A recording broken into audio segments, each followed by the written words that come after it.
નમસ્કાર વિદ્યાર્થી મિત્રો, ધોરણ 4 વિષય ગુજરાતી પૂરક વાંચન 2 કસ્તુરબા. વિદ્યાર્થી મિત્રો, આ પહેલા આપણે જોડણી, સમાનાર્થી, વિરોધાર્થી આ બધું વ્યાકરણ જોઈ ગયા કે નહીં? આજે આપણે રૂઢિપ્રયોગો લખશું અને સ્ત્રીલિંગ, પુલ્લિંગ, જાતિ બદલો, ત્યારબાદ નીચેના શબ્દોને શબ્દકોશના ક્રમમાં ગોઠવો આ આપણે કરીશું. આ બધું આપણે ગુજરાતીની નોટબુકમાં કરવાનું છે, બરાબર વિદ્યાર્થી મિત્રો? તો ચાલો ત્યારે મારી સાથે લખજો ગુજરાતીની નોટમાં સૂચના. નીચેના રૂઢિપ્રયોગોનો અર્થ આપી વાક્યમાં પ્રયોગ કરો.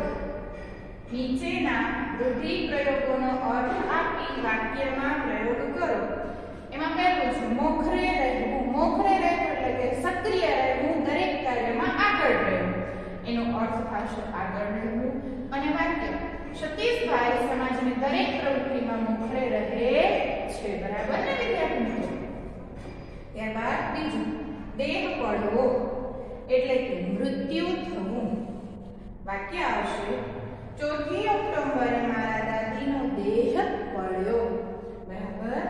ત્યારબાદ ત્રીજું ઢીલા પડવું એટલે કે નરમ પડવું. વાક્ય આવશે કારીગરો ઉપવાસ પર ઉતરતા માલિક ઢીલા પડ્યા. ત્યારબાદ ચોથું આનાકાની કરવી એટલે કે હા ના કરવી. મહેશ તેના મામાના લગ્નમાં જવાની આનાકાની કરવા લાગ્યો. ત્યારબાદ પાંચમું છે બોલ ઉપાડી લેવા એટલે કે પડકાર ઝીલી લેવો. બોલ ઉપાડી લેવા એટલે કે પડકાર ઝીલી લેવો. વાક્ય આવશે દીકરાઓ પિતાનો પડ્યો બોલ ઉપાડી લેવા બે તૈયાર છે, બરાબર? પછી છઠ્ઠું વાતાવરણથી ખીલી ઉઠવું.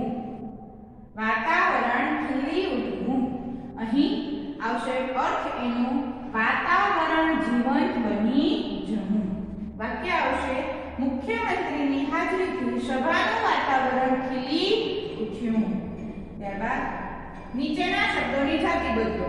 જાતિ બદલો એટલે કે સ્ત્રીલિંગ હોય તો આપણે પુલ્લિંગમાં લખવાનું અને પુલ્લિંગ હોય તો આપણે સ્ત્રીલિંગમાં લખવાનું. આવા એકાદ શબ્દનું મેં ઉદાહરણ તમને આપ્યું છે. ત્યારબાદ તમારે બીજા શબ્દો એ રીતે લખવાના છે. પહેલું છે પતિ તો પત્ની. અહીં છે બા. બા તો શું આવે? બાપુજી. આ રીતે લખવાનું છે, બરાબર? પછી છે સ્ત્રી, ત્યારબાદ માતા, ત્યારબાદ બહેન, બરાબર વિદ્યાર્થી મિત્રો? હવે તમારે થોડું ગૃહ કાર્ય કરવાનું છે. નીચેના શબ્દોને શબ્દકોશના ક્રમમાં ગોઠવો. એટલે કે આપણે ટકાવારીના ક્રમમાં ગોઠવવાના છે. એમાં પહેલો શબ્દ છે ગવાર, સુશીલ, ઉમળકો અને મક્કમ, બરાબર વિદ્યાર્થી મિત્રો? આટલું તમારી ગુજરાતીની નોટબુકમાં લખવાનું છે. અહીં આપણો આ કસ્તુરબા પાઠ પૂરો થાય છે. હવે આપણે નવા પાઠમાં મળીશું, બરાબર વિદ્યાર્થી મિત્રો? અસ્તુ વિદ્યાર્થી મિત્રો.